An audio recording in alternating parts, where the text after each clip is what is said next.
Vazhdojnë përplaset deklarative ndërmjet të kryeministit e Kristian Miskoskit dhe kryeprokurorit të Ljupça Kocevski, ku fjala drejtësi kthehet në betejë mes dy organeve. Miskoski tha se nuk do të komentoj vlerësimet e gjykatësve, por do t'i lërë qytetarët të thonë nëse janë të kënaqur me drejtësinë në vend. Ai tha se gjyqësori kërkon buxhet të pavarur, por duhet të jenë të vetëdijshëm se kur ta marr atë pavarësi financiare, ata do të mbajnë përgjegjësi për çdo denar të shpenzuar nga qytetarët. Dialog kushtogovodat. Gjithçka do ta marrin në muajt e ardhshëm, por vetëm një gjë do të kërkoj: përgjegjësi. Çdo denar para të popullit do të shikojmë si shpenzohet, që të mos ndodhë që një pjesë e tyre të përfundojnë në bankën e të akuzuarve. Kërkojmë pavarësi financiare si në Bashkimin Evropian. Do ta marrin, por të shohim pastaj nëse do të kemi drejtësi. Kryeministri në disa raste ka paralajmëruar një riset të sistemit dhe ndërtimin e një shteti ligjor me gjyqësor të panshëm. Sipas tij, reformat në gjyqësor kanë të bëjë vetëm me rritjen e pagave.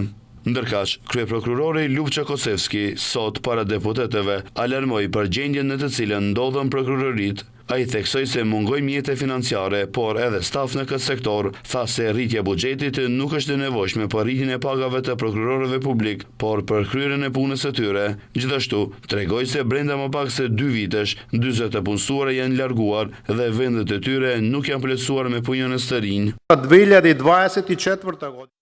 Kam obligim t'ju tregoj se gjendja me cilën përpallemi po bëhet alarmante. Edhe këtë vit, përkundër minimumit ligjor prej 0.4% të buxhetit përgjithshëm, propozohet vetëm 0.2% për nevojat e prokurorisë. Në total, shuma është madje më e vogël se në vitin aktual. Kjo është krejtësisht e palogjikshme në kushte kur të gjitha shpenzimet po rriten.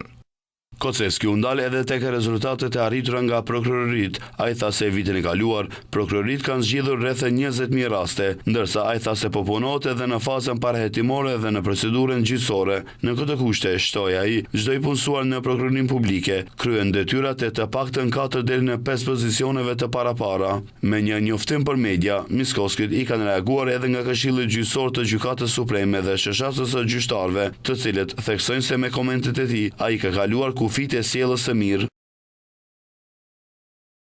Zoti kryeministër, prej një kohe të gjatë komentet tuaja ndaj gjyqtarëve dhe gjyqësorit e kanë kaluar kufirin e sjelljes së mirë dhe janë shndërruar në sulme të paargumentuara dhe të përgjithësuara. Kritika është e mirëpritur vetëm kur jepen vërejtje konkrete dhe propozime të qarta për zgjidhjen e problemeve. Kritika e paargumentuar tregon se nuk ka synim të ndërmerret asgjë për përmirësimin e gjendjes, por fajësia për apatinë e përgjithshme shoqërore hidhet mbi gjyqtarët. Ata shtojnë se me komentet e deritanishme të kryeministit, ai po e cënon parimin demokratik të barazisë së 3 pushteteve, gjyqësor, legjislativ dhe ekzekutiv. Ata theksojnë se pushteti gjyqësor është kategori kushtetuese, ndërsa kushtetuta dhe pavarësia e tij duhet të respektohen.